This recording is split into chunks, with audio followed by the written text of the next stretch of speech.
Okay. Are there any other personal safety tips that people need to keep in mind while they're shopping this holiday? Primarily is awareness goes a long way.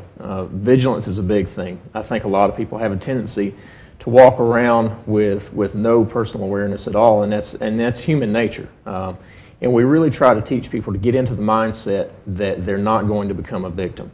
The first step in that is to maintain that situational awareness at all times. If they're approached by somebody who perhaps asks them for money or solicits a ride or something of that nature, our recommendation, despite human nature and wanting to help somebody, is that if they don't have a good feeling about that person, is just to politely decline them. Maintain eye contact with the individual and decline that request. Never take out your wallet or your purse. If you do that, oftentimes that's the opportunity that a criminal is looking for to take advantage of. They're going to grab that and run. Likewise with a purse in a store, we don't want ladies to be walking around with a purse hung over their shoulder with it open, exposing the contents to potential thieves there as well. It all goes back to that situational awareness where they're going to prevent themselves from becoming a victim. I can't tell you the number of times over the years you will hear victims say something to the effect of, well, that person didn't look right, or I got on that elevator and it just, I thought I shouldn't, but I did. And like I say, again, I always encourage you to go with your instincts, because I say it's based on your experience and what you know, and it might save your life. We've been talking about changes you can make in your home and behavior to prevent crime, which increases during the holiday season. The Neighborhood Watch program is another proactive way to deter crime in cooperation with the Hall County Sheriff's Office. The program teaches residents to identify and report suspicious activity, and it tailors crime prevention efforts to the needs of your particular neighborhood.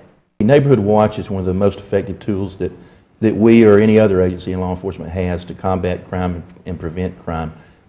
Nobody knows better what's normal in their given neighborhood than the people that live there.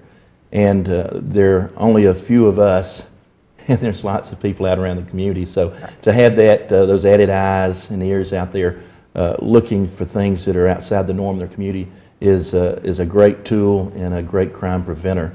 And Stephen does a great job. We've been building those programs and really had a refocus on that area since, again, the economy continues to be bad and the employment rates continue to rise. That continues to be an area that we emphasize and have had some great success stories with neighborhood contact people that have called us with information that have led to the arrest of several burglars, and it's thwarted a lot of thefts. And so having those people involved, anyone around the community that's involved that sees things, call us is important, but having an organized Neighborhood Watch program is the best thing that anybody can do to help make their particular neighborhood more safe. Stephen, how many programs are there in Hall County?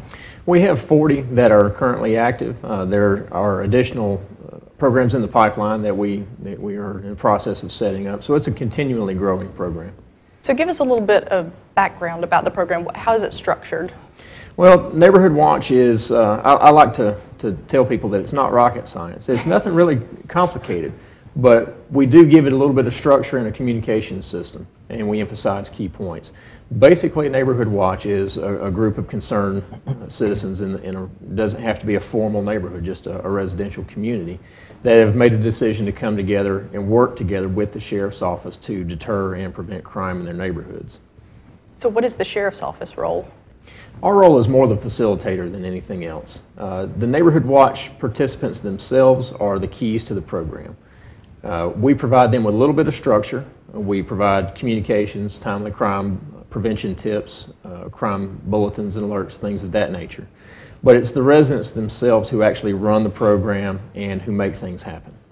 So give us an example of how a Neighborhood Watch program has helped a particular community, if you have any examples. Well, we have many actually. We have subdivisions that have been in existence since the 50s with no formal homeowners association, and until they formed a Neighborhood Watch group, had no real structure. No one was really communicating with one another. Now that subdivision is absolutely as tight-knit as any other formal subdivision. We have one neighborhood who assisted in an arrest one day as a direct result of their Neighborhood Watch program. It was one of those instances that everything worked out just right. We knew a suspect was headed toward their neighborhood, contacted that Neighborhood Watch liaison. She in turn activated the phone tree, the communication system within the program, And a short time later, one of the neighborhood residents that participates phoned 911 after she had spotted the suspect, and an arrest was made as a direct result of that. So that's a perfect example of the program in action. That's really interesting. So it's not just people seeing suspicious activity and calling you.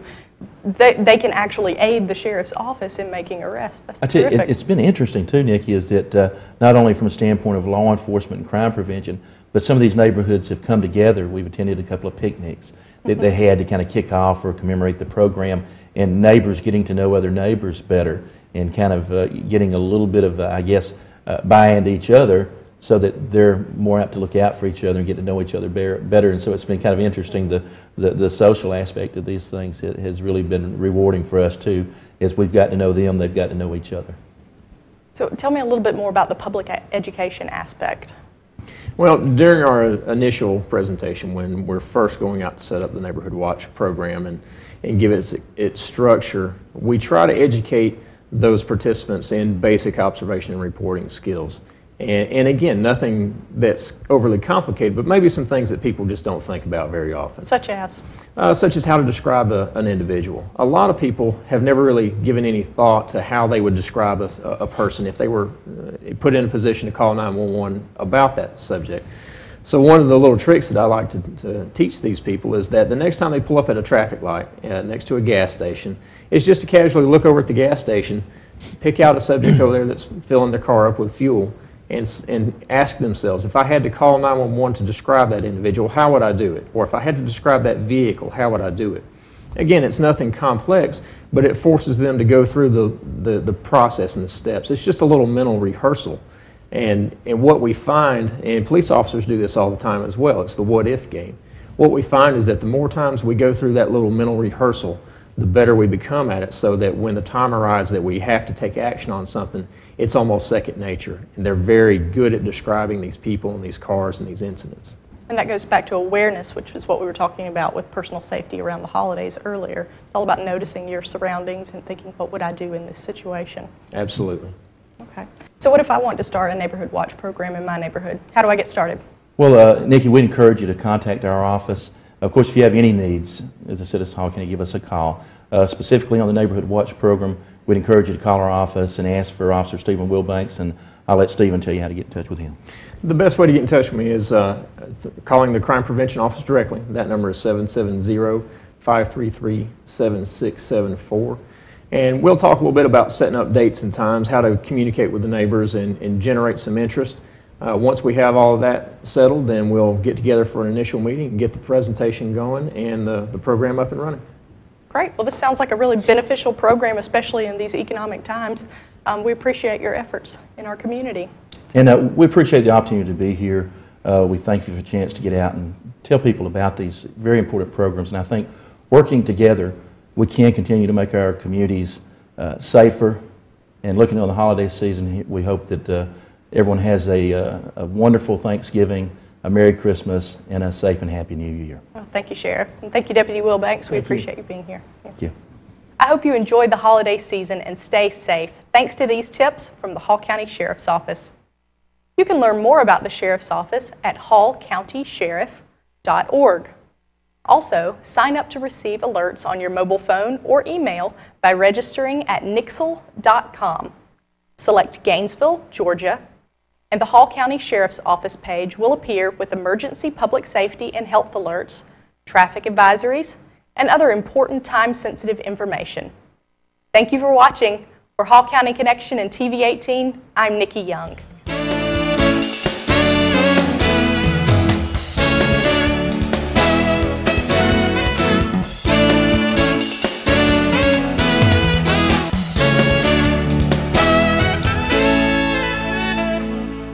You're watching TV18, the government channel for Gainesville and Hall County.